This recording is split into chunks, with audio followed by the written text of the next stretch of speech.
Hey there, good afternoon.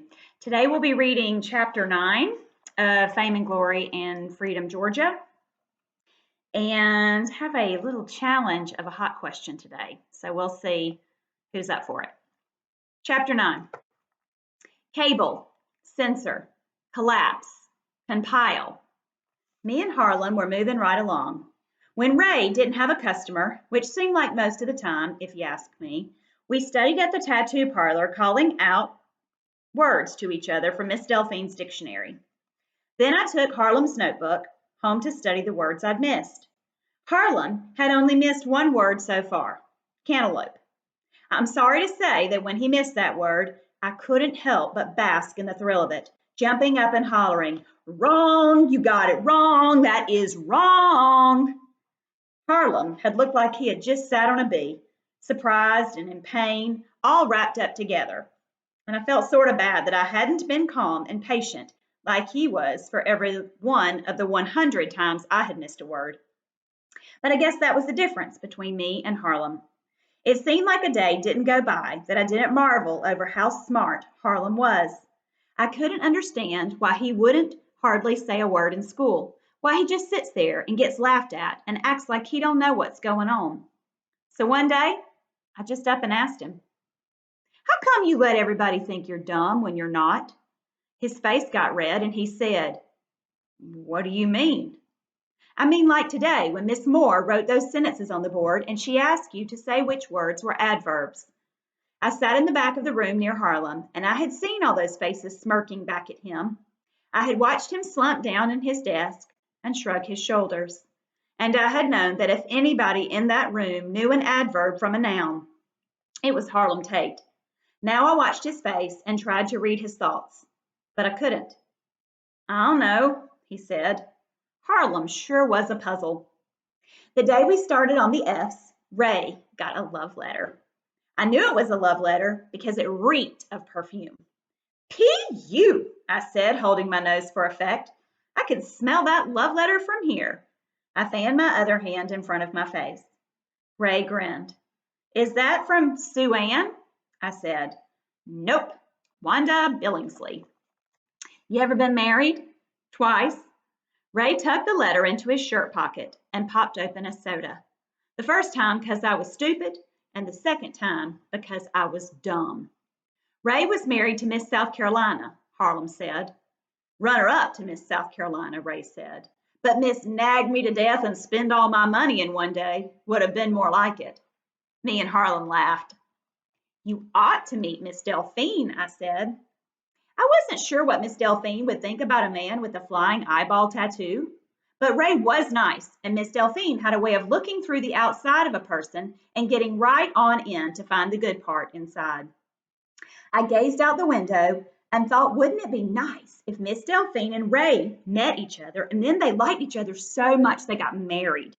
Ray would move into Miss Delphine's place, and me and Harlem would go over there for dinner every night. And since my daddy's a truck driver and travels so much, and Colleen's so hateful, Mama would say it's okay if I go live with Miss Delphine and Ray, so I do. And then Harlem gets fed up with that awful Mr. Moody, so he moves in over there too, and then Miss Delphine and Ray adopt me and Harlem as their own, and we all go to work in the tattoo parlor. "Facilitate," Harlem interrupted my daydream. "How come you want to look like a hippie?" I blurted out. "Why don't you let Miss Delphine cut your hair?" Now, how come I had to go and say that out of the blue like that? Sometimes my mouth just decides to talk, and before I know it, I've gone and said something I wasn't even planning on saying. Harlem's face got red, and he looked down at his giant feet. Now when I needed my mouth to say something, it wouldn't. Just clammed up and left me sitting there feeling bad. "That's a good idea, Harlem," Ray piped in. "Maybe she can trim mine up some while she's at it." I perked up. "Yeah, she could trim yours up some, too," I said, "but y'all have to go to her house. She can't leave her daddy unless her sister, Alma, comes over, and she lives clear over in Fort Valley." Ray punched Harlem on the arm. "How about that?" he said. "We'll get us a free haircut. Maybe I'll give her a free tattoo." Me and Ray laughed, but Harlem, he just said, "Fluent," and turned to a fresh page in his notebook. figured he was mad about being called a hippie, but I knew I could work the mad out of him pretty easy. I knew Mama was going to have a hissy fit if I was late for dinner again, like I always am, so I was trying to keep my mind on hurrying down the sidewalk, but spelling words kept kicking around inside my brain, slowing my feet down. Facsimile, fungus.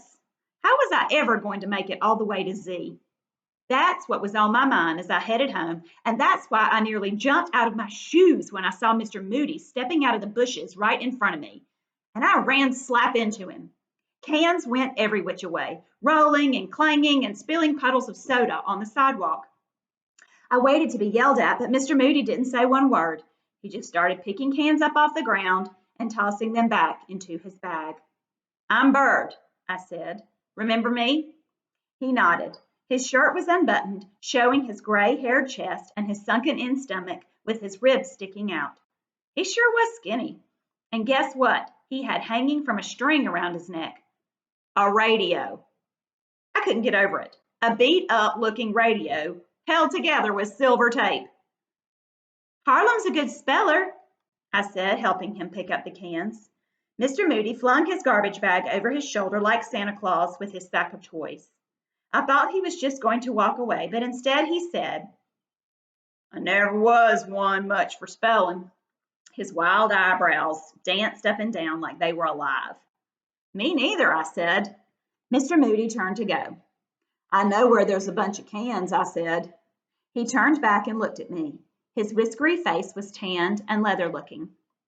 "In that ditch that runs beside Ferris Road," I said. "There's a bunch of cans in there."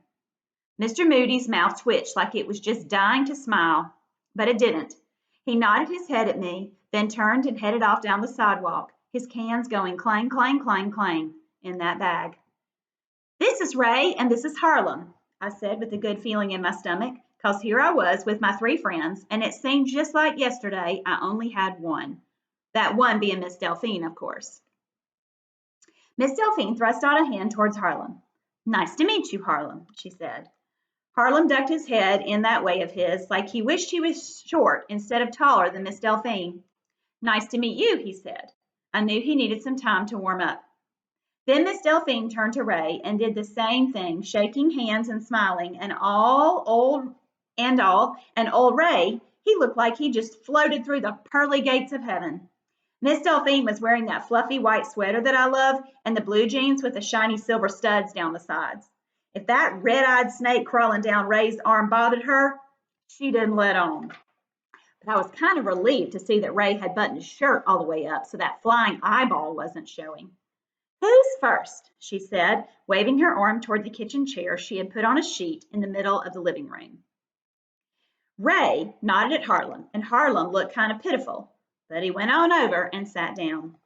It was just like Miss Delphine to make that afternoon sail on by as easy as anything.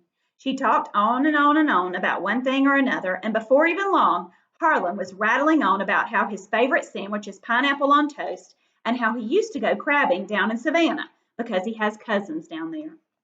Ray was nearly falling all over himself, handing Miss Delphine the scissors and saying, "Yes, ma'am," and "No, ma'am," until she flapped her hand at him and said, "Stop that. You're making me feel old." And then he's saying he's sorry about 40 times too many. Finally, Miss Delphine says, "Ta-da!" holding her arms out wide and grinning at Ray and Harlem. And there they stood, the 2 of them, brand new haircuts, and Miss Delphine had done a fine job. So Ray and Harlem are poking each other and mumbling thank yous, and the next thing you know, we're all playing cards and eating pretzels. Miss Delphine put on feathery pink slippers that showed her red painted toenails and laughed a lot in that loud way of hers that makes everybody else laugh too. I called home to see if I could stay for dinner, and Mama said no, but I pretended like she didn't and stayed anyway. I knew she'd probably send Colleen over to get me and I'd be in trouble, but it felt so good being there at Miss Delphine's with Ray and Harlem that it was worth getting hollered at. Miss Delphine heated up leftover spaghetti and some of Alma's homemade succotash. Ray and Harlem carried on about how tasty it was and how it sure hit the spot and things like that. Once or twice Miss Delphine left the room to check on Pop, and Ray would whisper to Harlem how nice his haircut looked. After dinner, we played a spelling game that Miss Delphine made up, and I couldn't believe how good I did, even though me and Harlem were only up to the letter H. I know that night will stay with me till kingdom come, over there in Miss Delphine's house, playing games and eating pretzels with my three friends. Isn't this lovely how the story's coming together? Amazing. This is just makes me smile. And I was a little sad today. I miss my students. I miss their hugs.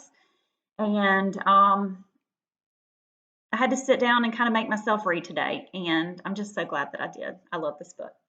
All right, so your hot question is, if you could think of a theme song for this book, what would it be and why? If you could think of a theme song for this book and why, would you choose it? I already have an idea. I'll give you a hint. It's a Bruno Mars song. We'll see what you guys come up with and see you tomorrow. Have a great day.